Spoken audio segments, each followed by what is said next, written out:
Hello, boss. Hiya, Nora. Hi, Eddie. Afraid you were going to be late. Well, how you betting on this legal battle? Think they'll put the old lady away? I'll quote the odds as soon as I look over the layout and ditch that heater.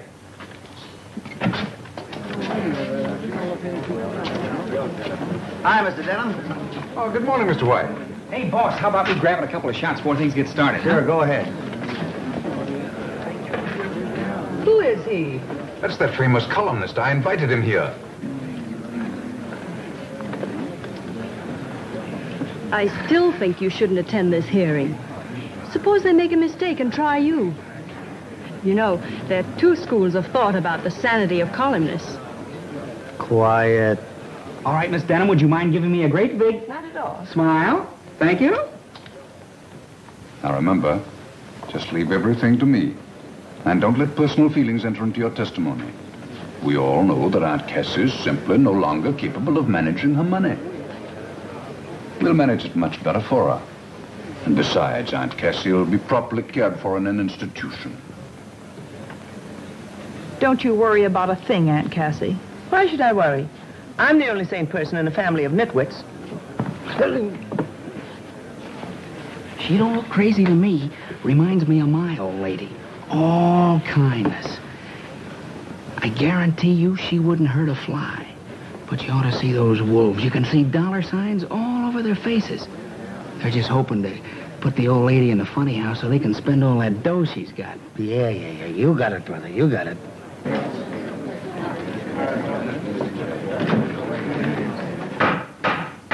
Hear ye, hear ye. The Honorable the Supreme Court in and for the County of New York is now in session. Judge Moore presiding. We will proceed with the sanity hearing of Miss Cassandra Denham. This action is brought by Attorney Garson Denham, and in behalf of himself and other relatives of said Cassandra Denham, who allege that the defendant is incompetent and physically and mentally unfit to administer her real and personal property, and pray, therefore, that she be committed to a suitable institution provided by the state for those adjudged mentally incompetent. Mentally incompetent. You will proceed, Counselor Denham. Thank you, Your Honor.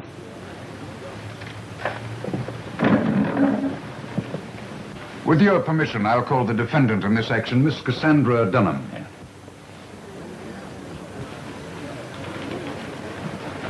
Place your right hand in the Bible. Do you solemnly swear to tell the truth, the whole truth, nothing but the truth?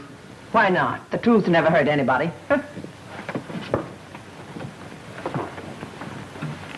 Where is your attorney? Why should I spend money on an attorney when my only opposition is my nitwit nephew?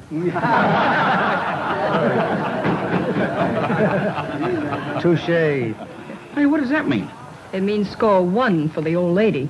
The court will be glad to appoint an attorney to represent you without charge, if you desire one. No, thank you. I can take care of myself. I must warn the spectators that this is no occasion for outbursts of hilarity. Go ahead, Counselor. Thank you, Your Honor. What is your name? What is my... Your Honor, do I have to sit here and have my very own nephew ask me what my name is? Yes. Miss Cassandra Hildegard Denham. And what you need is a good spanking like I used to give you when you were a snip of a boy.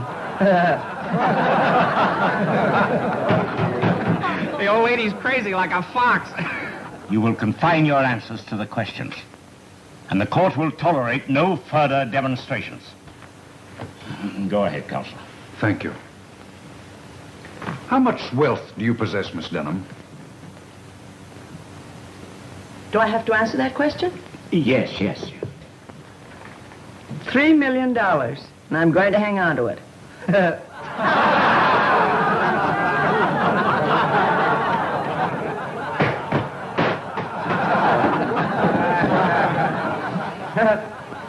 Another one of those things, huh?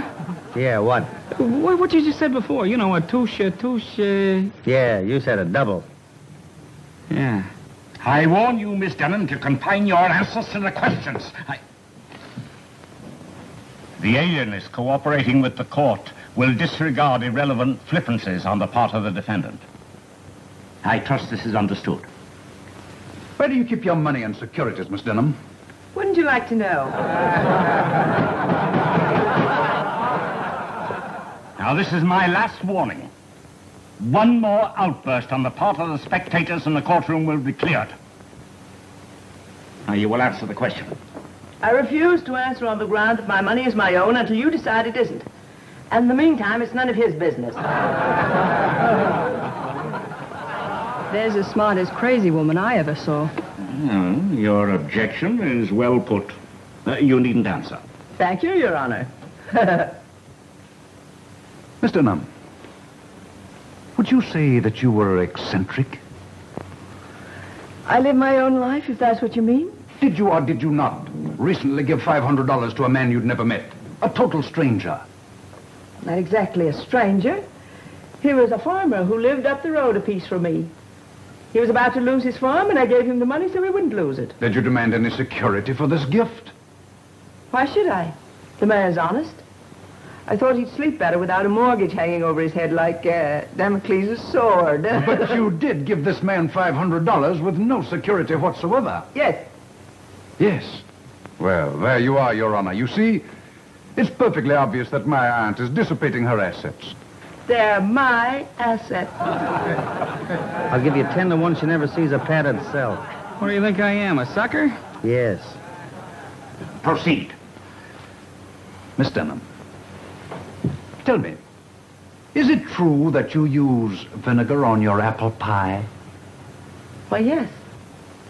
Explain to the judge and the alienists, if you will, please, just why you doused vinegar on your apple pie. Gladly. That fat cook of mine makes them too sweet. She's done it for years. She wants to put weight on me.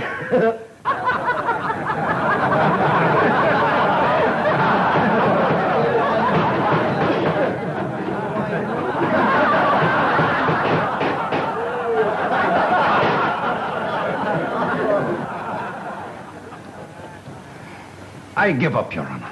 You should have done that long ago. This action is dismissed for lack of evidence. Hearing adjourned.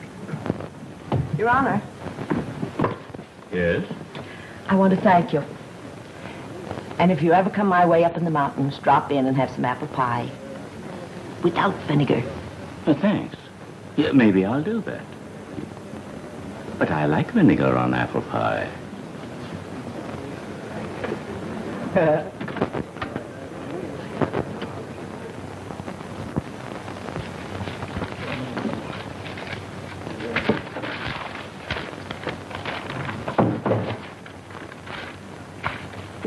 If you'd stop throwing those things around and tell me what you're looking for, maybe I could help you find it. Well, Brian, one of these days I'm going to clear off this desk. You do, and you'll be out of business.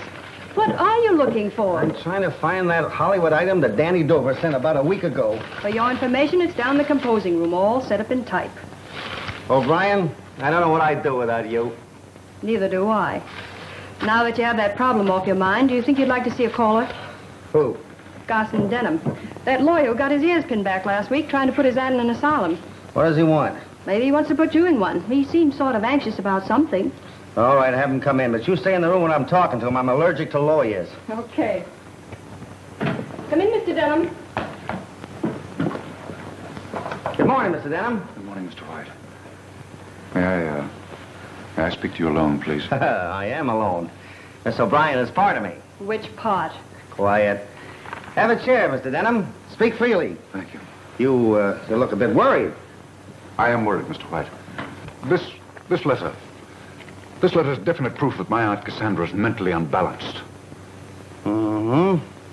I don't get it. This is just a simple invitation for you to spend a week at her place in the mountains. Yes, but she sent the same invitation to all the Denhams. And you'll notice she insists that we all arrive Friday. Friday, promptly at midnight. Now, why should she want us all to arrive at Greylock promptly on the stroke of 12? Perhaps 12's their favorite number. I tell you, there's something sinister about this invitation. You'll notice she also says that any relative who fails to show up will be eliminated from her will. Yeah, I noticed that. A sort of a command performance, isn't it? Oh, it ought to be a cozy little group. With all you Denhams gathered around the festive board with the old lady you try to put in the booby hatch. I tell you, I have a feeling that something terrible's going to happen. Oh, come, Mr. Denham, you're taking it all too seriously. She probably just wants to bury the hatchet now that she's been declared sane. Sure, it's a great sport. Burying hatchets at midnight, especially in people. You may scoff, but I have a premonition of death. I believe she plans to kill us all. After which she'll probably confess and say, Sheriff, I did it with my little hatchet. Oh, stop it, O'Brien. Hey, it does seem funny. Oh, poppycock. I watch your aunt on the witness stand, and she's no killer. She's intelligent and harmless. And what a sense of humor. It may strike her as humorous to murder us all in our beds. Mr. White, I'm going to leave this letter with you, just in case anything does happen to me. This fantastic idea of having us arrive at midnight is the handiwork of a madwoman. You'll see that. Okay, Mr. Denham, I'll be watching for murder news from Greylock. And if anything does happen, you'll see that she's brought to justice. Oh, sure. Thank you, Mr. White. Goodbye. Goodbye. Goodbye, Mr. Denham. See you in a shroud.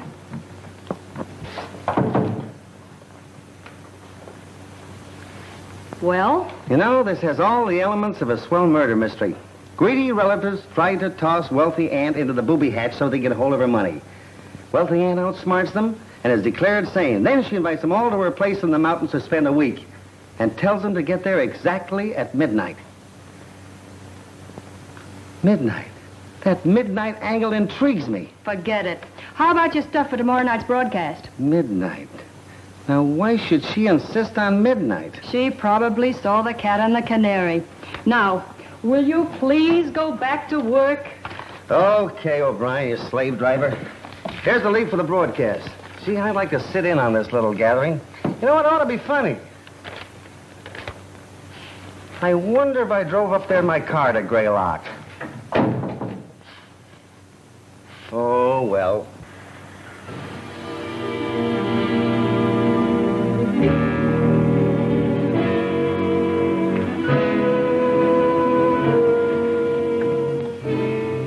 Well, here we are.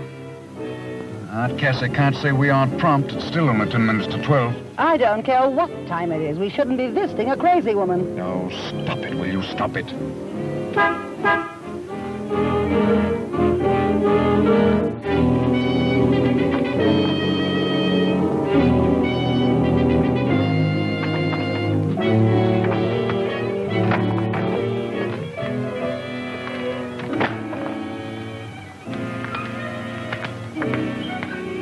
Oh, good evening, Eric. Evening. Any of the others arrived yet? Not yet. Well, I guess we might as well go along in then. Guess you had.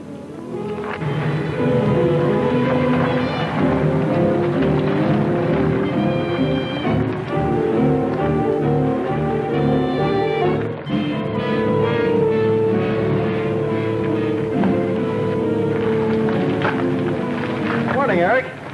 Ain't morning. If 'twas, you'd be too late. Too late for what? Too late to be murdered, no doubt. I tell you, Larry, I don't like this. After all, Aunt Cassie is your father's sister. And as your father's widow, I think I ought to tell you that... That father was a bit balmy. Yes, Mother, I've heard all that before. Well, you mark my words. Oh, please, Mother, do we have to go through that again? Better go on in if you want to be with Miss Cassie when the clock strikes midnight.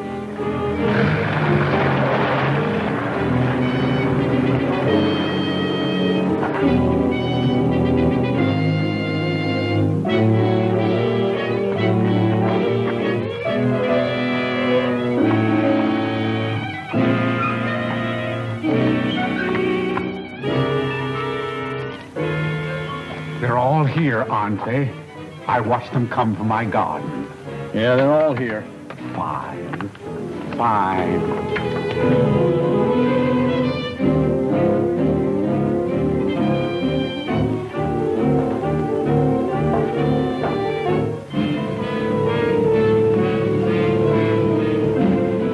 For goodness sakes, Garson, stop that pacing. You're making me nervous. Nervous? How do you think I feel? You should feel nervous. You started this whole thing, getting us to sign that complaint against Aunt Cassie. That's right. Blame me for everything. Of course, you'd have been highly pleased if I'd succeeded. Naturally. But you didn't. And now we have to spend the week in this ratty old mansion. It isn't compulsory, you know. You can leave any time. Sure we can. And have Aunt Cassie cut us out of her will. You'd love that, wouldn't you? No thanks. We're staying. Well, I'm hungry. I think I'll see if there's anything good in the icebox. Tom Denham, don't you dare leave this room. How can you even think of food when we're all in danger? What danger? Why, Aunt Cassie wouldn't hurt a fly.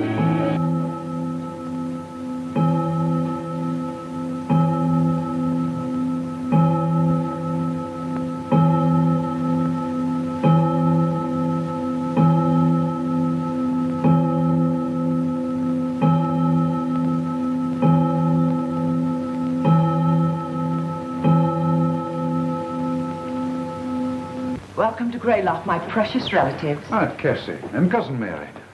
Aunt Cassie, I know that I speak for all of us when I say that we're delighted to be here. We certainly are. And I always look forward to visiting your charming old mansion.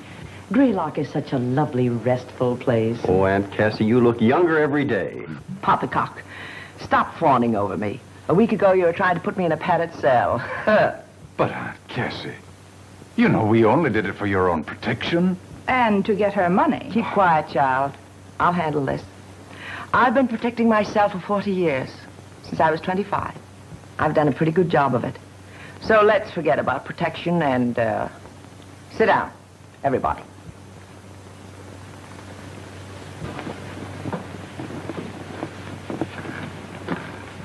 First, I want you to know I brought you here for a purpose. I want to study you all for a week. Just like a scientist studies rats and guinea pigs in his laboratory.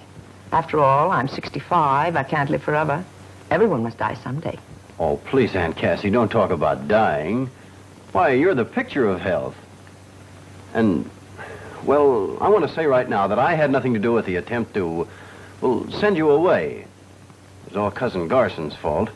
He talked everybody into signing the petition. Silence. I don't care who started it. The fact remains that sooner or later I'll leave this vale of tears and laughter. And when I do, I leave $3 million. The bulk of it will go to the one I find most worthy. Which means, of course, I leave it to someone in this room. The worthiest of an unworthy lot. But I warn you, flattery will get you nowhere.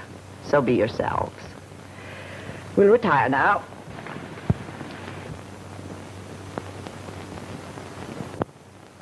Breakfast will be served at 8. I'll expect you, all of you, to be at the table promptly. I hope you sleep well. Don't let the knowledge that you're sleeping under the same roof with $3 million disturb your slumbers. Come, child. Aunt Cassie, you mean that you keep all that money here in this house? Why not? With everyone trying to take it away from me? I like to keep it around to check up on it once in a while. But don't try to look for it.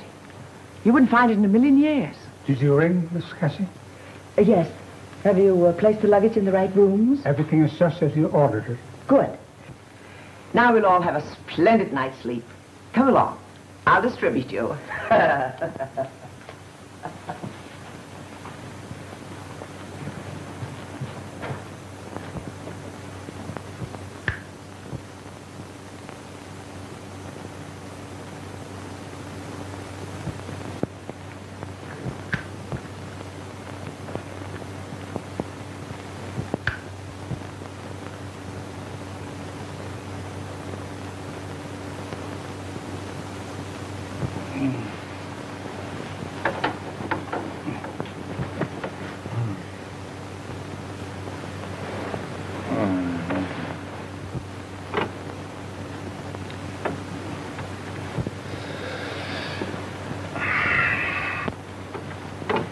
For goodness sake, quit threshing around like a hooked fish and go to sleep. Oh, I can't sleep. I've got too many things on my mind. Of course, you wouldn't understand that, not having any mind to speak of. Well, I like that. You dragged me away from home to spend a week in this dreary museum, and now you insult me. Where are you going? To get a book from the library. Have you any objections? No. Go ahead. go and get killed wandering around in the middle of the night. You said yourself you had a premonition of death before we left home. No, I've revised my estimate of the situation. Aunt Cassie may be a bit eccentric, but we're not in any danger. You go to sleep. I shan't be long.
Mr. Bob, Mr. Bob, Mr. Bob.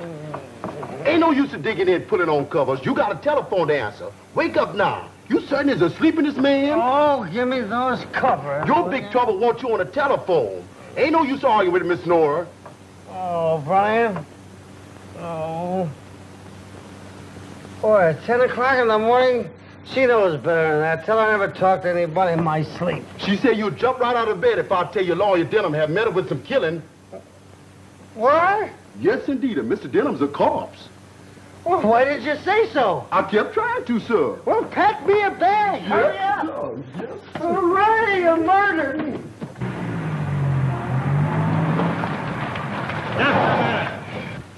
You can't come in here. I think you're wrong, officer. My press card. My membership card in your lodge. Sheriff's Association. Here, you might as well look these over, too. Honorary memberships in police organizations from Miami to Los Angeles. Goofy, isn't it? But then some people collect matches. Are you really Bob White, the fellow that writes a column? In the flesh, officer. Meet my secretary, Miss Nora O'Brien, and the alert young gentleman on the other side is Eddie Stutz, one of the best newspaper photographers in New York. I'm sure he'll want to take your picture before we leave, won't we, Eddie? Oh, sure, sure. Where'll I find the sheriff? Oh, Sheriff Boggs is holding an inquiry in the house right this minute. Thanks, officer. Be vigilant.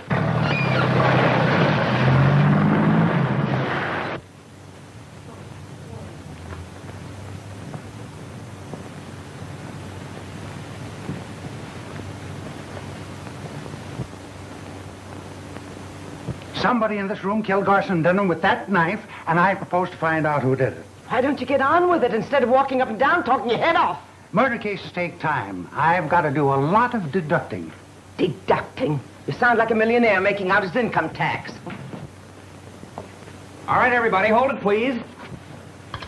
Thank you. Who are you? I'm Bob White, New York Evening Register, with cameraman and secretary. Now, tell me who you are. Let me think. You're Sheriff Boggs, and you're conducting an inquiry into the death of Garson Denham. Hi, Sheriff. How is the inquiry progressing? Well, confidential, Mr. White. It ain't going so hot. Oh. They won't talk. Nobody knows nothing. Open and shut case, huh? Mostly shut. Shudder in the dickens, but I'll solve it. You may not know it, Mr. White, but I'm a regular reader of your column. Well, thanks, Sheriff. Make a note of that. I got another reader.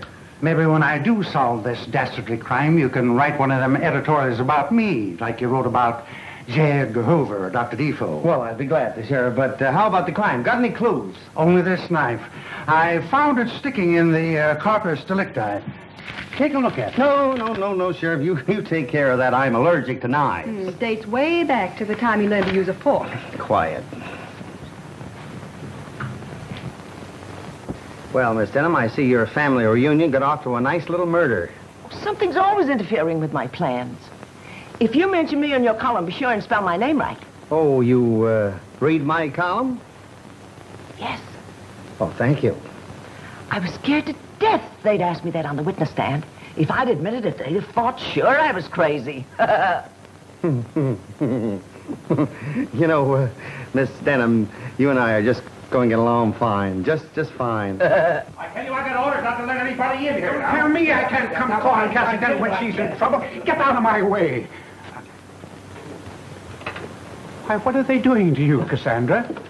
Are they accusing you of killing Garson Denham? If they are, I can tell them they're wrong.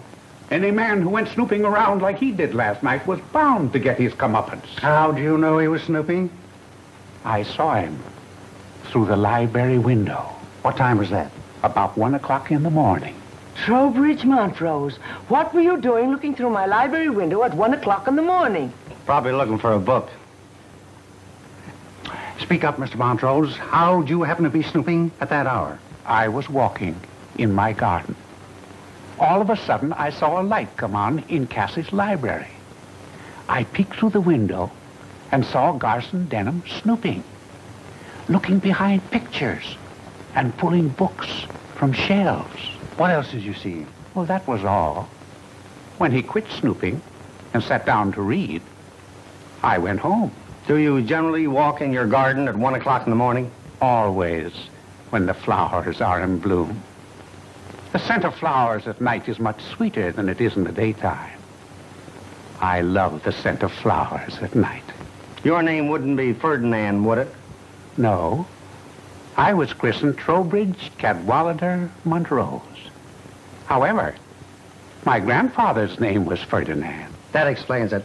Probably hereditary. What is hereditary?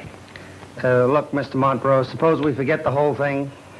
Mr. White, what is your theory of this crime? Well, Sheriff, I haven't had time to theorize, but I have a suggestion. What is I have a friend in New York with the name of Philo Christopher. Now, he writes murder mysteries. If I sent for him, probably he could help. Oh, no, you don't. I've read all his books, and I don't like the way he solves his crimes. He always brings in an outside character in the last 3 pages and pins the murder on him, just to fool his readers. Nobody's going to pin this murder on an outside character. Somebody in this room killed Garson Denham, and I'm going to apprehend the guilty party. An admirable determination, Sheriff, and well put. In the meantime, we'll go to the village and arrange accommodations.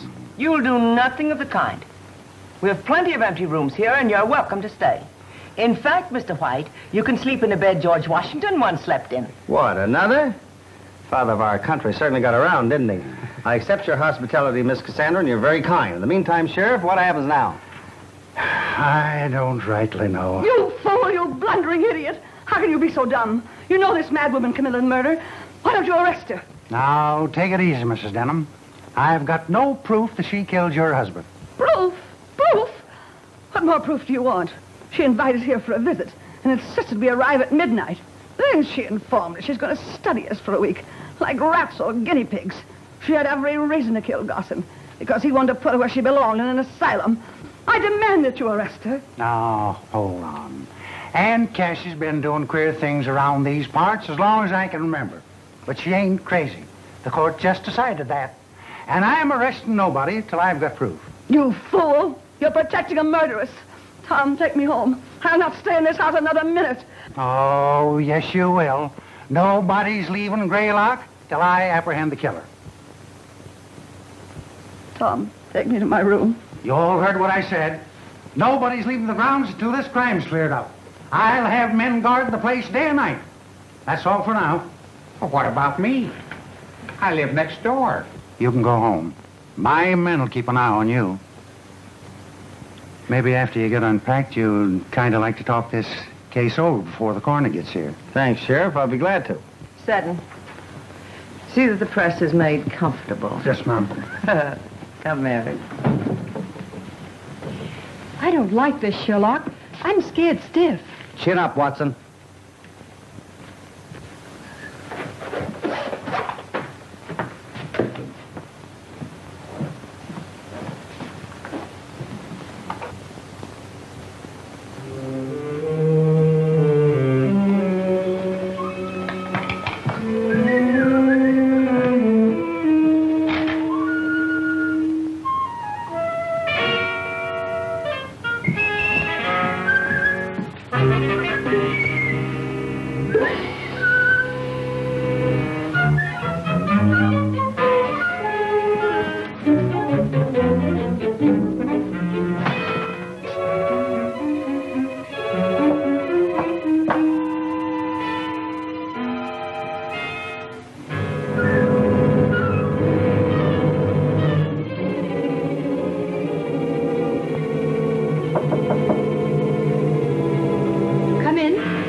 Hi, honey, all unpacked?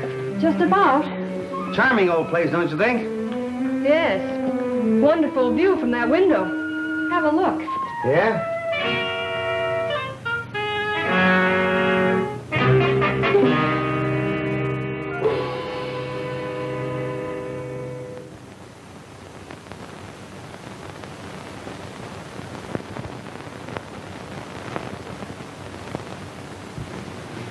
I told you the view was wonderful. Yeah, but the murderer used a knife.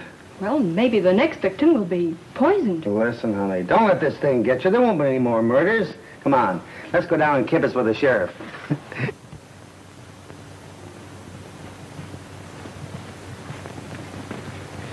Hi, Sheriff. Any fingerprints? Nope, can't find any. Take a look. Oh, thanks. You see any? Come on, Sheriff. Give me a shot of you holding the knife. A little higher. Hold it. Thank you. Has the corpus delicti been removed yet? Nope, it's still in the library where the coroner left it.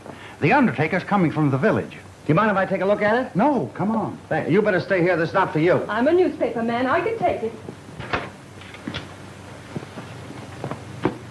Hey, wait a minute. That ain't Garson Denham.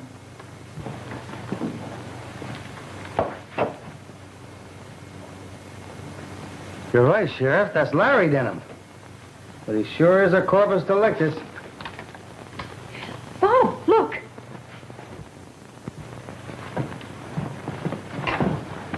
Whoever knocked him off must have come in the window. You're a smart fella. No signs of anybody. I'm going to round up everybody and question them. They can't do this to me, killing a man in broad daylight, and I'm right in the next room.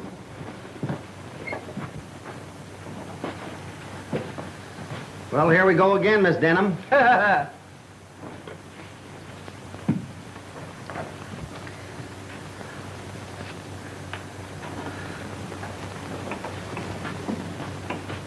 What happened? Have they found the murderer? Well, if he hasn't, my bathwater's getting cold for nothing. Be quiet.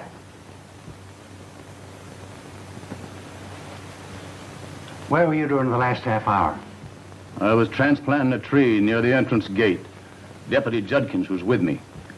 That's right, Sheriff. What about you? I was greasing the car in the garage. You look it.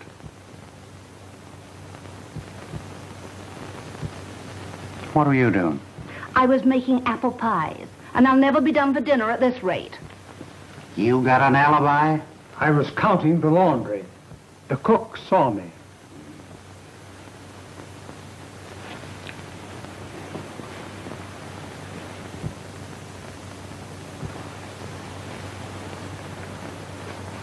What were you doing? I was spraying roses in my garden. That's what he was doing, Sheriff. I saw him mix the spray. So did I. Poison. I always use poison in my rose spray. It's certain death to insects. Where are you, Miss Cassie? I was running my bath. What's the matter? I left the water running to ruin everything. Oh! Stay right here. One of you boys run upstairs and turn off Miss Cassie's bathwater. Sit down. Anybody with you while you were drawing this bath? Yes, I was. Oh. For a moment, I thought I had something.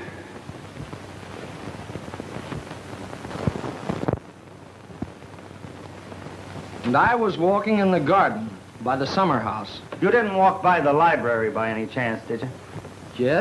Yes, I did. Why? Oh, just idle curiosity. Anybody see you taking this walk? I was watching him all the time, Sheriff. He never got out of my sight. Well, Sheriff, that's that. It sure is. How about you, Mrs. Denham? I was lying down, trying to rest.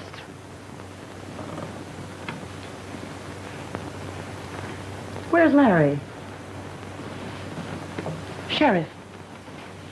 Where's Larry? Well, see, Larry's not here.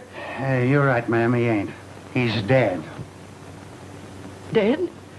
You mean Larry's been murdered? Yes, not only that, somebody stole the other corpus delicti. I told you to arrest her. I warned you this thing would happen. Woman is mad. She'll kill us all. Larry. My poor Larry. What do I do now? Well, did you call the coroner? No, I plumb forgot it. One of you boys call the coroner right away. That's all for now. What I said about nobody leaving the grounds still goes. Hello, Mary.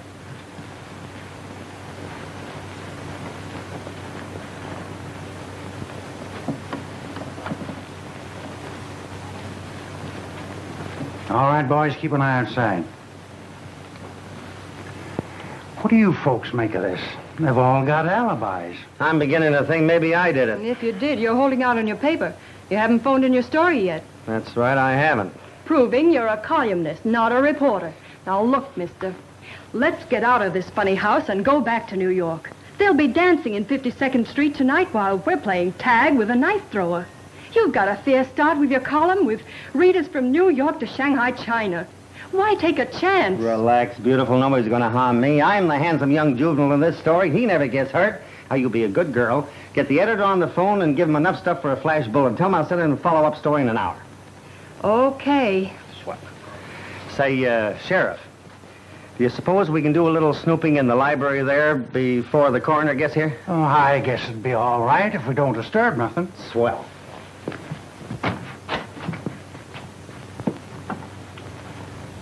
It's gone. There ain't no corpus delicti. Things are now beginning to conform to pattern. What are you talking about? There comes a time in every murder mystery when all of the corpus delicti are missing. It generally happens just past the middle of the picture.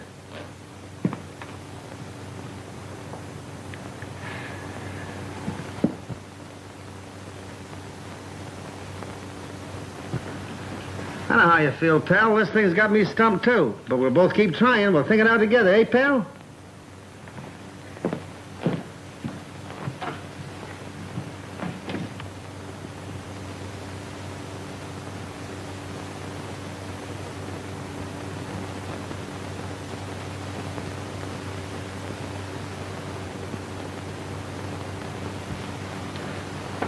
Yes, sir.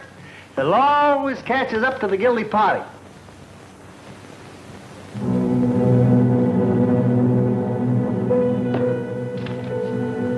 Leave Greylock at once or you will die.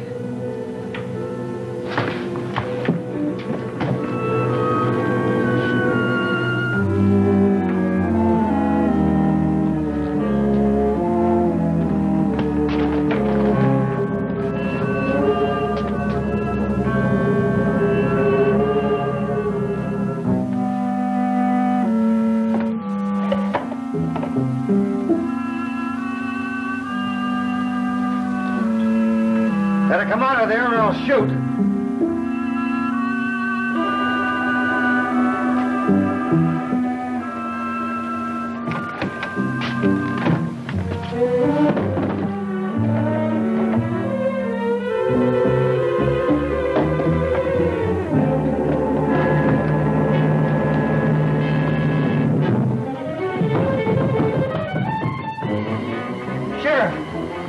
Your shirt. Never mind my shirt. I just found the bodies. Where? Fell out of a closet in my room. Lead the way. Where are the bodies? I don't see anyone. Why, they're gone. Are you sure you're not ill? You got a bottle you've been holding out on me. Why, I tell you, they were right there. I came out of that bathroom, and the statue was gone. There was a note there saying, you leave Greylock once or you die. I rushed to the door, and it was locked. I looked at the key, and I saw it was turned. So I knew there was somebody inside this room. So I went to the window there, and it was locked. So I grabbed my pistol out of that drawer. Then what? And I pointed right at the door, and I said, come out of there, or I'll shoot. But they didn't come out. So I went over to the door like this, and I pulled it wide open. There they are again. Who's crazy now? Huh? Give me time, I'll find out who stole that statue and wrote that note, too. I don't care anything about statues and notes. Somebody call the coroner and undertaker. I've got the 2 corpus delictuses, and by golly, nobody's going to take them away from me. Sheriff, don't you think you ought to let my relatives go home? If the whole family is killed off, there'll be nobody to inherit my money. Sorry, Miss Cassie. Nobody leaves till I find the killer. Don't say I didn't warn you. I'll bet you a pretty penny there'll be more killings before this thing is over. Now, Mary. 10 o'clock and time for the last-minute news and flashes. Fernbriar, New York. Sheriff William Boggs, in charge of the investigation of 2 murders which occurred during the past 24 hours at Greylock, the lovely mountain estate of Miss Cassandra Denham, issued a statement an hour ago predicting early apprehension of the killer. Several important clues have been unearthed, the sheriff declared. Detroit, Michigan. Pickets picketed pickets today when... Oh, you've got some new clues, eh, Sheriff? Well, not exactly, but after all, I've got the corpus delictuses. But nothing else? No, but I've got the place guarded. Not a soul can get past my men going or coming. Good evening, everybody. I was taking my usual walk in the garden. I thought I'd drop in and see if there's anything that I could do. Did any of my men stop you on the way in? Why, no. I saw no one. Your deputy's a regular watchdog, Sheriff. There'll be bloodhounds when I get through dressing them down. Well, I think I'll get a little shut-eye, as you say in your column. Good night, everybody. Good night. I accompany you to the stairs. All right. Ah, yeah.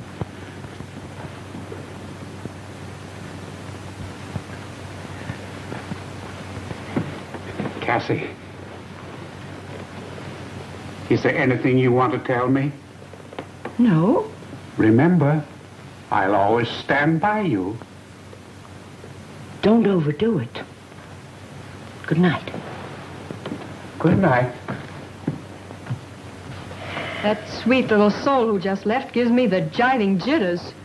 I wonder who she'll kill next. Here, you cut that out. You're as jumpy as a pogo stick. She's not a killer. How do you know she isn't? Because she's not strong enough to shuffle the bodies of 2 full-grown men around like a set of Indian clubs. I guess you're right. How about a breath of fresh air before we turn in? I need it. How about you, Ed? No, thanks. Night air irritates my throat, unless it's in nightclubs. I'll grab a couple of shots of the Chamber of Horrors while you're gone. That room fascinates me.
Oh, it's you.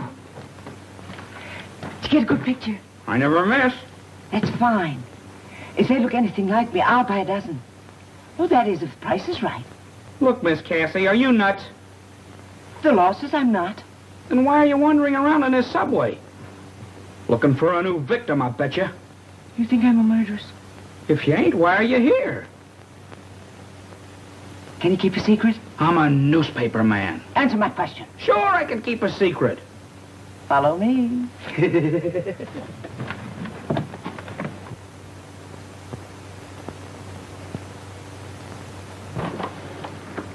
Come on, come on.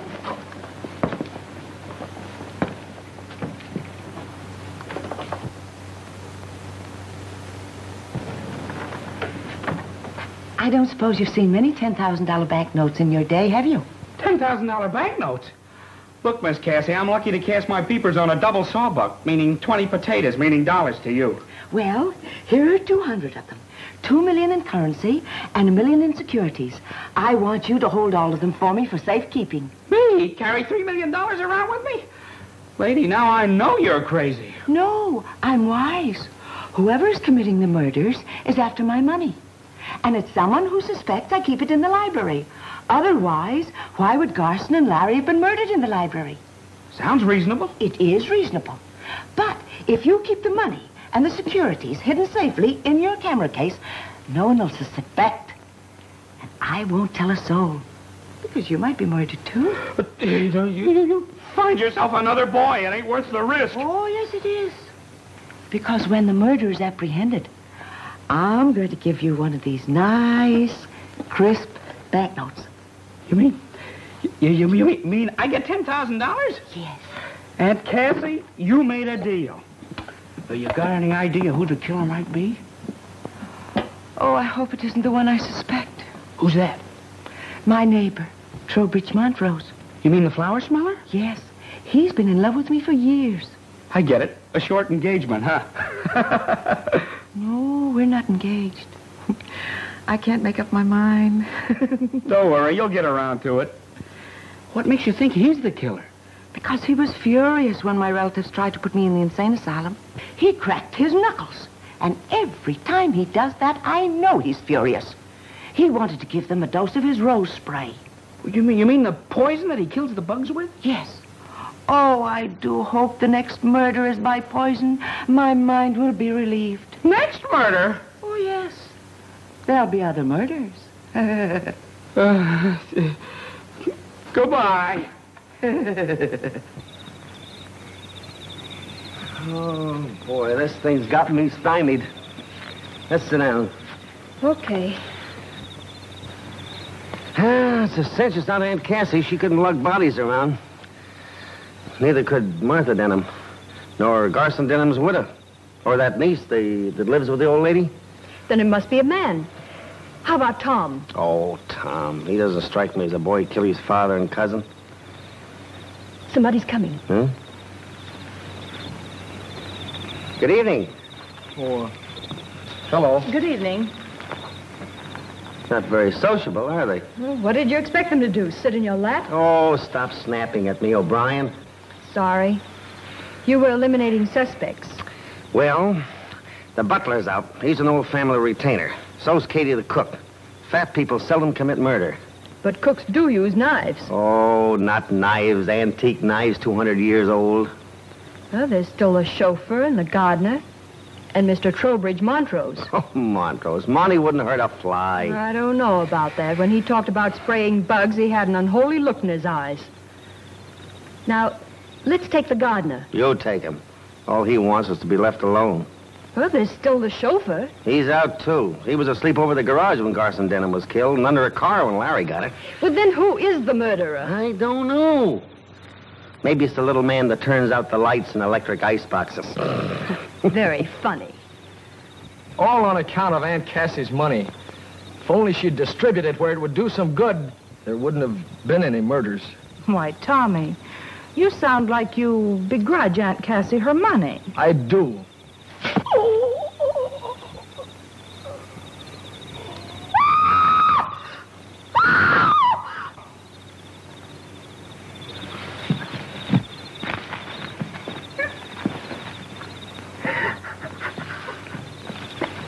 He's dead. Who did it?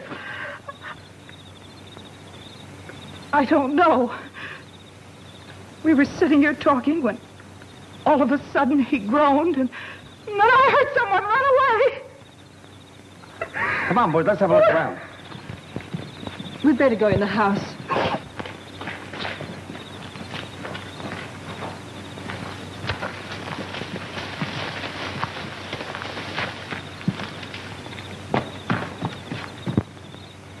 Hey, somebody over by that big tree.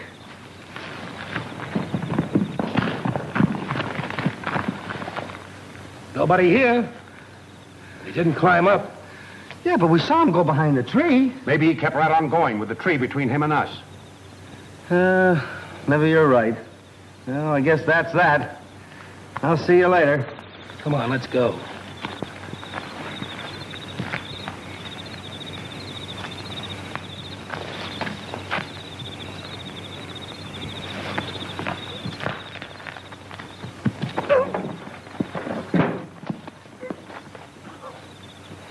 Oh, it's you.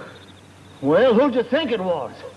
Hey, suppose you tell me what you're doing sneaking around this time of night.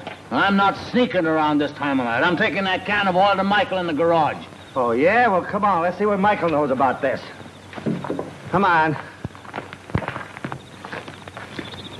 Anybody here? Yeah. You want something? You send this fellow for a can of oil?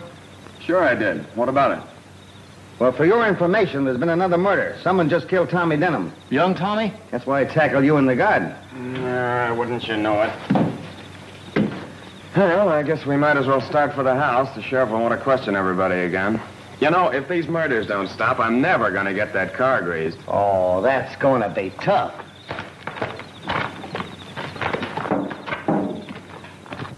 It's the same thing all over again. Everybody was everywhere else except where the murder was committed. Somebody's lying.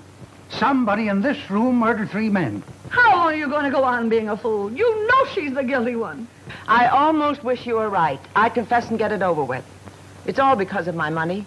If I thought I could expose the murderer, I'd destroy Greylock and all my wealth this minute. Cassie, what are you saying? I mean it. Sheriff, I wonder if I could have a word with Miss Cassie alone. Sure, go on. Thanks, Sheriff.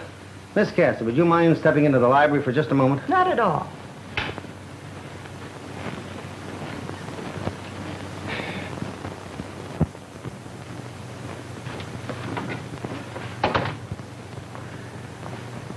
Miss Cassie, you missed your calling. What are you talking about? You could have been the great American Bernhardt. Oh, that was a great act you put on out there. Come on, give. What's your angle? You're a young smart aleck, aren't you? Don't stall me. You've got something on your mind. What is it? Well, to tell you the truth, I've been toying with a surefire plan to trap the murderer. How? I've been living in this museum piece for 65 years. I'm sort of tired of it. Its sliding panels and hidden passages give me the horrors. Sliding panels, hidden passages. The place is honeycombed with them. The old shack was a headquarters for the colonial spies during the Revolutionary War and a station for an underground railroad during the Civil War. I tell you, Mr. White, every time you touch a wall in this place, it's liable to jump at you. Underground. Yeah. Then maybe the murderer is hiding in one of those secret passages now.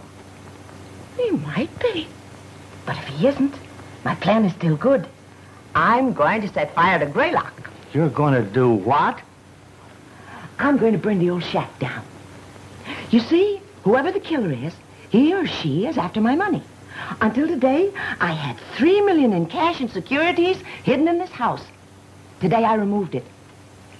Your photographer has it hidden in his camera case. You mean to say Eddie's got $3 million carrying around with him in a camera case? Yes. But if your money is safe, Miss Cassie, why burn the place down? Because the murderer will give himself away if he thinks the money is going up in smoke. The house means nothing to me. For 65 years, it's had me hanging on the ropes. I learned that bit of slang reading your column. But listen, that's arson. Arson? No, it isn't. I've no insurance. I'm not cheating anybody. I'm just lighting a bonfire to take a great load off my shoulders. Oh, but it seems such a shame to destroy such a lovely old place. Oh, pish and tosh. If I don't burn it down, we'll all find ourselves in the cemetery. Besides, the upkeep of the old shack is terrific. What do you say? Will you help me? Well, okay, what's the setup? You get everybody outside on some pretext. Leave the rest to me. Keep your eyes open. And the first one who makes a break for the house is the murderer. So long, Mr. White. Hey, what do you mean, so long? Keep your eyes open. I certainly will. So long, Mr. White.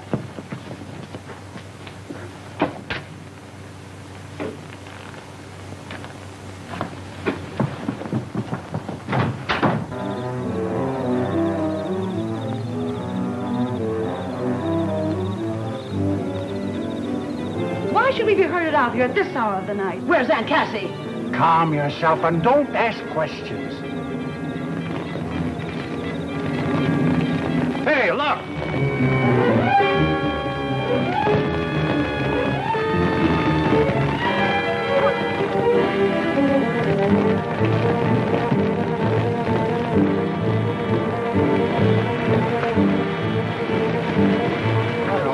What's happened? What does this mean? Don't get excited. I set it on fire. Told her she was crazy. What are you doing, Cassie? Don't you worry about it.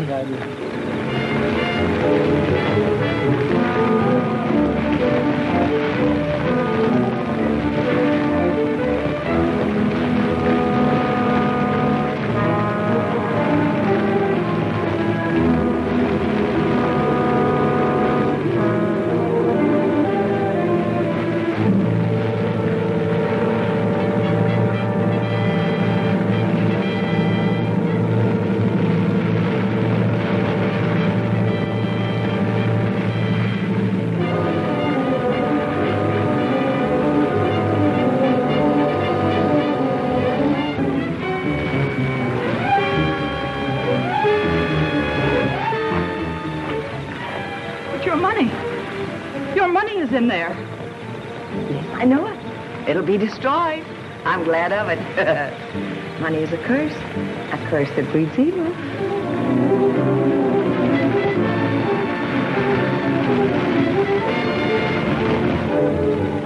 Keep your eyes open for the break. You can't destroy it. It's mine. Mine, I tell you. I lived with you, put up with your strictness, pretended to love you, knowing that one day it would be mine. Oh, I hated you. Yet I pretended to love you, knowing that someday you would die and your money would be mine. Then when the others stepped in, I killed. Yes, Michael and I murdered so that one day it would all be mine. I would be your only heir. Tie her loose. Don't shoot! Your husband? What are you talking about? We've been married over a year. Oh, Don't kill him. Don't. Please don't. Take her to the village. Come on.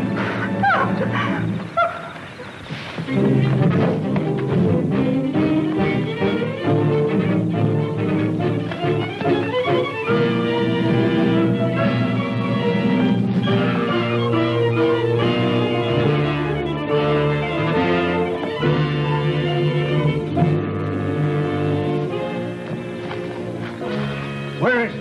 I swear he dashed behind this tree. I saw him, too. So did I. Come on. How come you're not playing Daniel Boone with the sheriff and his boys? It's not quite time for the Marines to move in. Are the Marines coming? They're practically here. Folks, follow me. I'm about to catch a killer. Come on, folks. Help me get this car off the grease pit.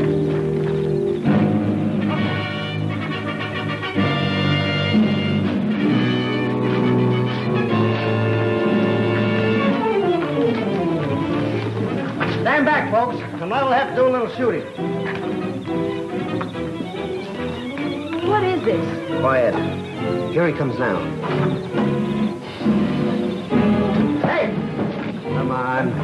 Get out of there and keep your hands in the air. Hey! Where'd you find her? Popped out of a hole in the ground just like that. Thanks for tipping me off about those secret passages. I figure there must be one near that big tree in the garden after our friend here did that neat disappearing act early in the evening. Take away, Sheriff. Hard.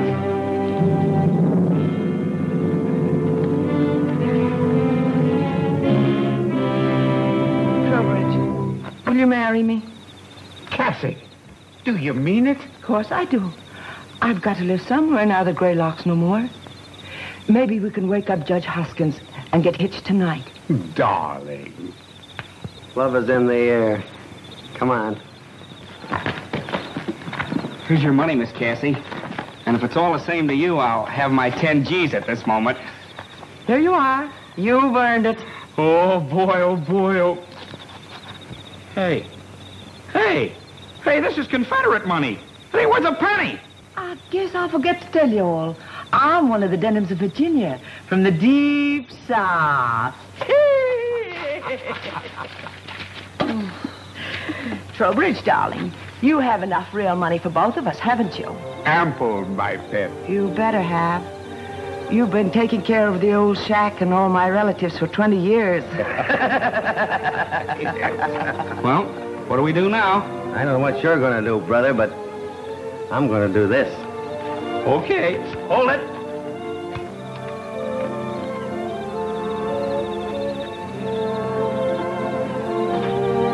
The Hayes office ain't gonna like that long kiss.